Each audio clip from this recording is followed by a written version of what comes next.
Rob Cairns, Chief Creator of Amazing Ideas at StunningDigitalMarketing.com. How's everybody doing today? Thought we'd do a quick screencast on how to do updates in WordPress. A couple of people have asked me recently, how do I actually update my site? And how do I know that there's updates to be done?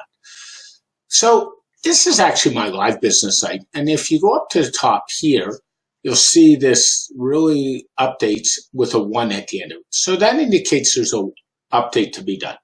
So one of the things I always suggest before you do updates is do a backup first. So let's take the time and do that. We use a plugin called Updraft Plus. There's a free version and a premium version. The free version will get by for most people. So we'll just go into Updraft Plus. I'm going to take a minute and clear out some old backups because, frankly, I keep them locally, so that's not a big deal. Actually, I'll clear them out later. And we just say backup now. And we'll make sure we include everything, so there's nothing chosen so let's just get our backup running. And I'll cover this in another tutorial, so that's okay. And we're running an Updraft Plus backup.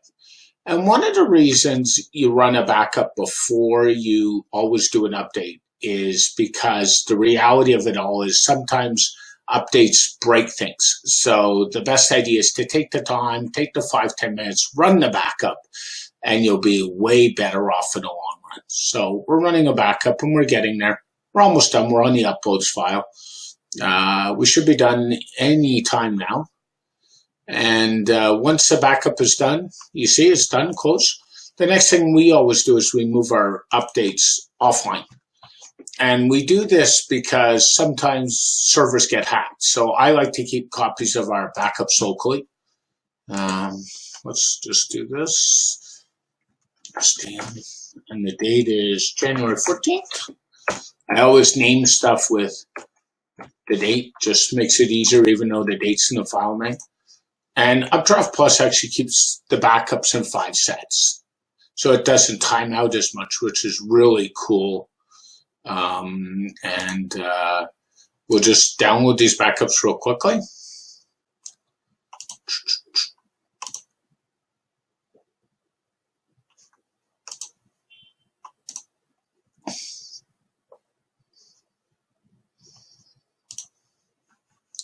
And we got a couple more sections to go. I know this seems like a waste, but really it's a good idea. It's good practice. Always do a backup before you update anything on your website. It's worth the time.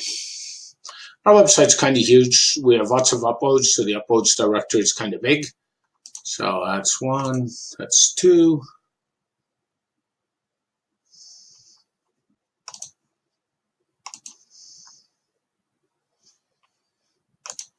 And really, you should get into the practice of backing up and updating your website at least once a week. We normally do ours on Fridays. We did ours actually last Thursday.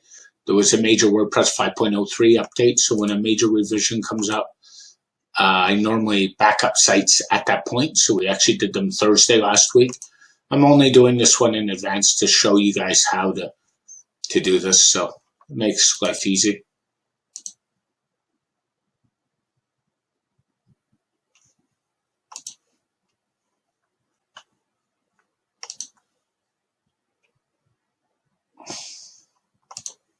And one more.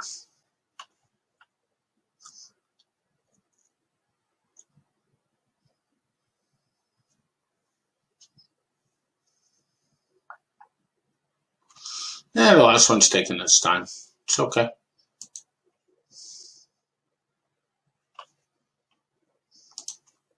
Let's try it again. There we go.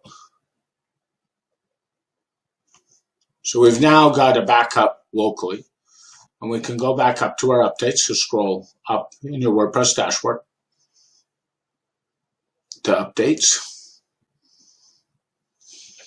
And there's a couple spots you need to look for updates. One is the plugins, one is the core themes, and then if you have a premium theme. So in our case, we've only got one plugin, which is WP optimized. If there's a version of WordPress that need to be updated, it'd be up here.